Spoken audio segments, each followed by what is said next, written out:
Kita semua pasti sering banget dengarkan pepatah yang bilang cinta itu buta. Kedengarannya romantis ya, seolah-olah cinta sejati itu ya nggak peduli sama kekurangan. Tapi gimana kalau saya bilang pepatah itu salah besar? Oke, yuk kita bedah bareng-bareng kenapa pandangan ini bisa jadi keliru. Nah, ini dia pertanyaan utamanya. Apa benar cinta itu bikin kita jadi nggak bisa lihat realita? Atau jangan-jangan ada hal lain yang sebenarnya bekerja? Sesuatu yang sering banget kita salah artikan sebagai cinta? Dan ini dia jawabannya. Menurut sumber yang kita bahas, yang buta itu bukan cinta teman-teman, tapi nafsu. Ini adalah pembeda yang paling mendasar, yang akan kita urai satu persatu. Apa sih bedanya cinta sejati dengan sekedar ketertarikan sesaat? Oke, mari kita mulai dari si biang kerok kebutaan ini, nafsu. Gimana sih cara kita ngenalin sebuah hubungan yang dari luar kelihatannya cinta banget, tapi ternyata pondasinya cuma ketertarikan fisik doang? Nah, lihat definisinya deh. Nafsu itu digambarkan sebagai ketertarikan yang instan. Tahu kan, momen yang sering kita sebut-sebut cinta pada pandangan pertama. Sumber kita bilang, itu seringnya bukan cinta, tapi nafsu yang dipicu oleh penampilan fisik.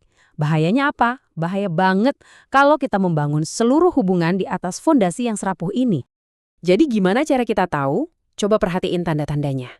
Di awal hubungan yang dasarnya nafsu, semuanya tuh kelihatan sempurna.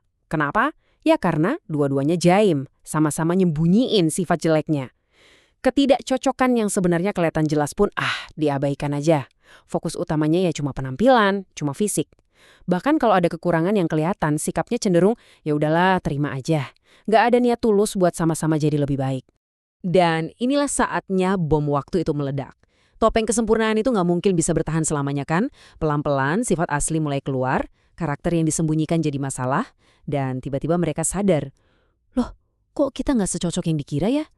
Disinilah hubungan yang dibangun di atas nafsu mulai goyah.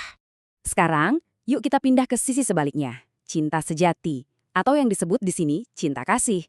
Ini bukan soal kebutaan, justru kebalikannya. Ini soal memilih buat membuka mata selebar-lebarnya, melihat semuanya, dan tetap memutuskan untuk bersama. Cinta kasih, menurut sumber kita, itu bukan perasaan yang pasif. Ini adalah sebuah kesadaran. Kesadaran penuh sama semua kekurangan pasangan. Sifat buruknya, kebiasaan anehnya, masa lalunya, dan diikuti oleh 3 pilar penting. Penerimaan, toleransi, dan komitmen kuat buat saling support. Jadi, poin kuncinya, cinta kasih itu adalah sebuah pilihan sadar. Coba kita lihat karakteristiknya, ini kontras banget sama nafsu. Cinta sejati itu justru sadar sama kekurangan, nggak disembunyiin, malah dikasih ruang toleransi yang luas. Dan yang paling penting, cinta itu nggak cuma pasrah menerima, tapi aktif mendukung perubahan jadi lebih baik tanpa ngejudge atau ungkit-ungkit kesalahan masa lalu. Dan slide ini nunjukin gimana cinta melakukannya. Prosesnya itu elegan, bukan dengan marah-marah atau nuntut. Dimulai dengan mengingatkan baik-baik, terus kasih nasihat yang membangun.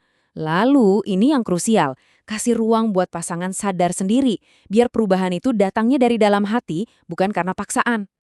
Oke, setelah kita lihat bedanya nafsu dan cinta, sekarang kita bakal lihat kemana ujung dari dua jalan yang berbeda ini. Konsekuensinya, wow, jauh banget bedanya. Perbandingannya jelas banget di sini. Hubungan yang dasarnya nafsu bakal cepet banget terasa hambar dan bosen. Begitu daya tarik fisiknya pudar, yang sisa cuma kritik dan tuntutan. Ujungnya, ya perpisahan. Sebaliknya, cinta kasih justru makin kuat seiring waktu. Fokusnya adalah saling melayani, bukan minta dilayani. Tujuannya perbaikan diri bareng-bareng, bukan saling nyalahin. Dan hasilnya adalah hubungan yang awet. Jadi, apa nih pelajaran utamanya? Kesimpulannya sangat jelas dan kuat banget, terutama buat kita yang mau membangun hubungan yang sehat dan langgeng. Inilah inti pesannya. Lupakan deh ide kalau cinta itu buta. Justru cinta sejati itu punya penglihatan yang paling tajam. Dia melihat semua yang baik dan semua yang buruk, semua kelebihan dan semua kekurangan. Lalu dengan mata terbuka lebar, dia membuat pilihan yang paling berani. Aku lihat semuanya, dan aku memilih untuk tetap di sini. Dan ini ngasih kita satu lagi pemahaman penting. Perasaan cinta yang bikin deg-degan di awal itu memang seru, tapi itu nggak cukup buat menghadapi lika-liku kehidupan. Perasaan itu harus berevolusi, harus naik level jadi sesuatu yang lebih dalam, lebih sadar, dan lebih berkomitmen, yaitu menjadi cinta kasih, supaya bisa benar-benar kuat. Sebagai penutup, saya mau tinggalkan kalian dengan pertanyaan ini. Coba direnungkan. Apakah hubungan yang sedang kita jalani dibangun di atas ilusi yang membutakan atau di atas kejujuran yang membebaskan? Apakah mata kita tertutup oleh nafsu atau justru terbuka lebar karena cinta? Jawabannya ada di tangan kita masing-masing.